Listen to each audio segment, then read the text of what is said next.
Recording. Bienvenidos amigos, esto se entiende con Marcelo Moncayo. El día de hoy vamos a hablar sobre lo que es la inmunidad del rebaño. ¿En qué consiste este término que es un poco peyorativo para el ser humano en función de que nosotros no podemos ser considerados animales, pero funciona de la misma manera en animales que en el ser humano? Resulta que cuando un rebaño de animales es infectado por una enfermedad, normalmente mortal, esta enfermedad deja de ser tan maligna o ofensiva cuando el 70% de los miembros de este rebaño se enferman y pasan la enfermedad. Entonces es necesario alcanzar que esa población se enferme el 70% para poder lograr alcanzar la inmunidad del rebaño. ¿Qué significa esto de la inmunidad del rebaño? Quiere decir que aquellos miembros que ya se enfermaron y ya pasaron la enfermedad, hacen como un escudo protector al 30% que todavía no se han contagiado y que están en peligro de ser contagiados.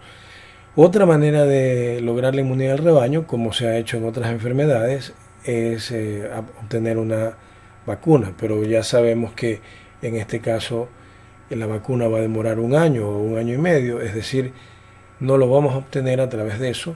También se está tratando de lograr a través de algún tratamiento, pero no lo han encontrado. En tal caso, si aquellos políticos, gobiernos o en general los que proponen lo que es la inmunidad del rebaño, en ese momento lo que nos están tratando de decir es que el 70% de las personas deberán ser infectadas por este virus y tendrán que pasar este virus, sufrirlo y sufrir sus consecuencias. Eso es lo que es inmunidad de rebaño y que realmente hay dos situaciones en aplicar la técnica. Bueno, no nos queda otra en realidad. Si no hay vacuna y no hay tratamiento, no nos queda más que tratar de aminorar la cantidad de infectados y que esa velocidad de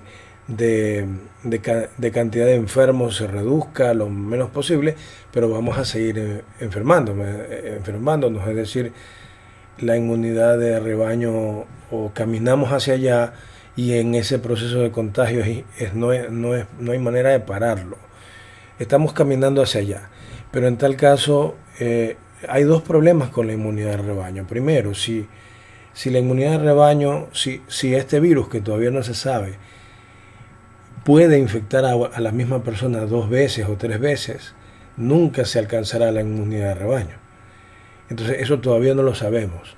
Es decir, la inmunidad de rebaño es una lotería en estos momentos, porque si tratamos de llegar a ese punto, de repente nunca lleguemos.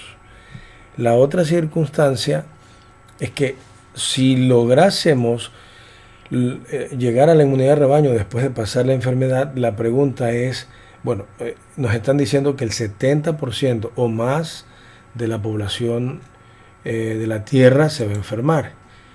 Y si vamos a hablar del 70% de la población de la Tierra, por ejemplo, poniendo una consideración en un país como Colombia, que tiene 50 millones de habitantes, bueno, va a haber los muertos. Yo no sé de dónde se sacan las cifras, porque he escuchado algunas personas, inclusive técnicos, decir que el número de fallecidos es del 2%, pero cuando vamos a los datos duros, que tampoco son tan duros, porque los datos oficiales de hoy no son datos reales, casi en ninguna parte del mundo, pero si vamos a los datos duros, que son los que son más aceptados a nivel mundial, resulta que el 7% de las personas, si yo comparo la cifra de infectados versus la cifra de muertos a nivel mundial, de acuerdo a lo que dice la Universidad de Johns Hopkins, el 7% de los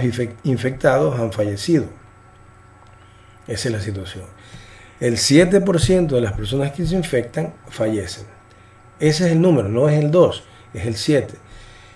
Y si hago otro tipo de comparación, no comparo el número de infectados, sino comparo el número de las personas que pasaron la enfermedad. ¿Cómo calculo las personas que pasaron la enfermedad? El número de personas que se recuperan de la enfermedad, es decir, se recuperan vivos, la superan, más el número de personas que fallecen en medio de la enfermedad. Ambos se consideran que han pasado la enfermedad, o ya sea que se recuperan, o ya sea que fallecen.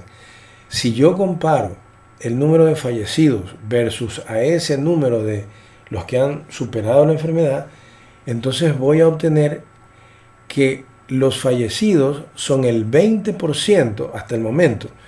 El 20% de los que han superado la enfermedad la superan con la muerte.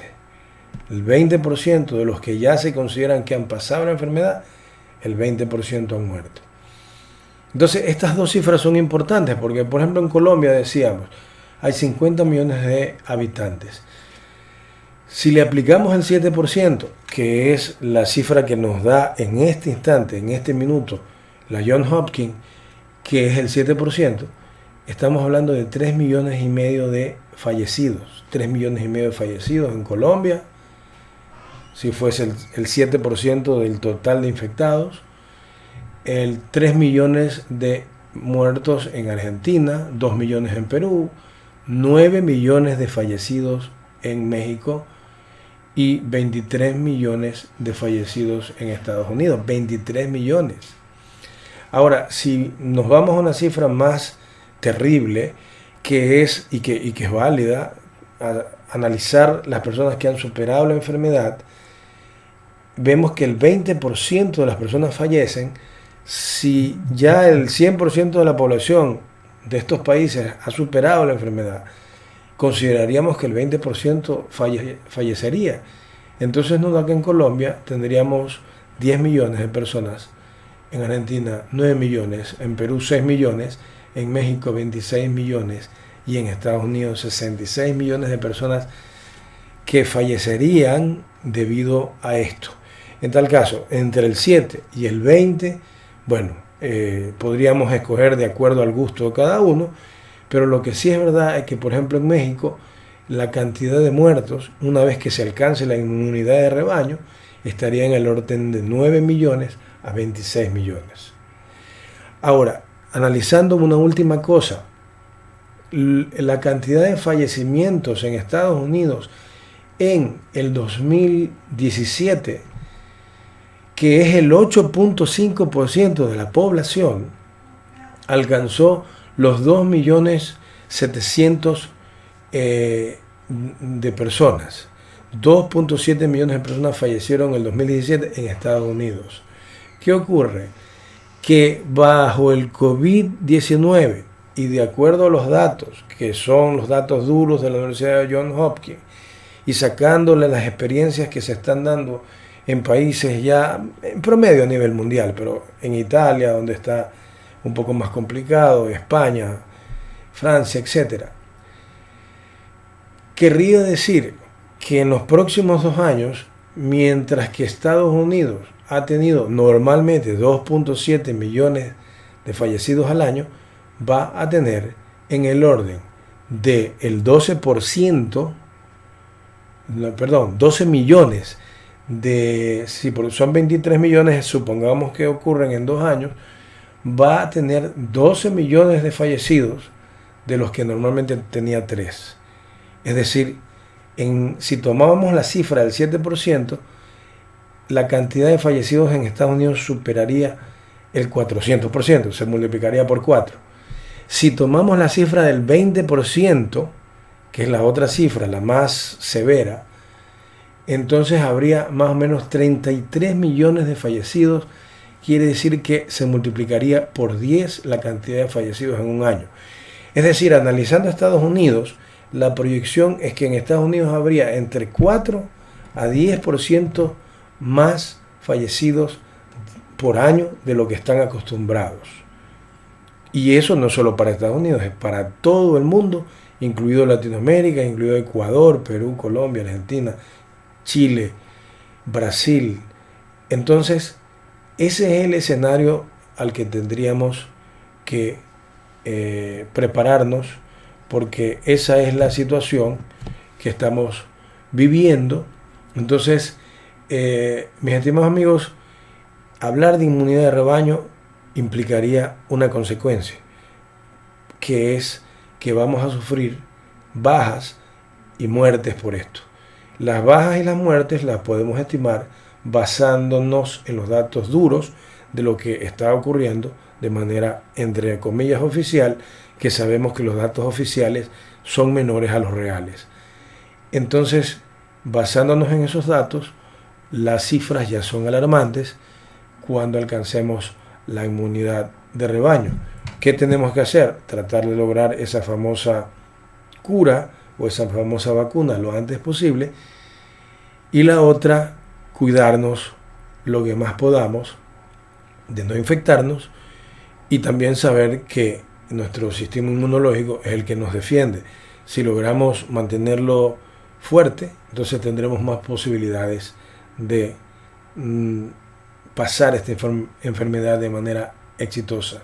Así que, mis estimados amigos, hasta aquí Entiende con Marcelo Moncayo. Revisen nuestras direcciones: Facebook y Twitter, @MoncayoTeurer, Instagram Marcelo Moncayo, y en YouTube Ciencia con Marcelo Moncayo. Suscríbanse en todos los canales para mantenerse informados. Ahí les tenemos lo último, siempre lo último de estas explicaciones que les son tan útiles a ustedes. Y si quieren escribirnos un email o a cualquiera de las redes que les he dicho, ntndecuador@gmail.com, porque nos pueden hacer las preguntas que ustedes deseen. Muchas gracias, hasta luego.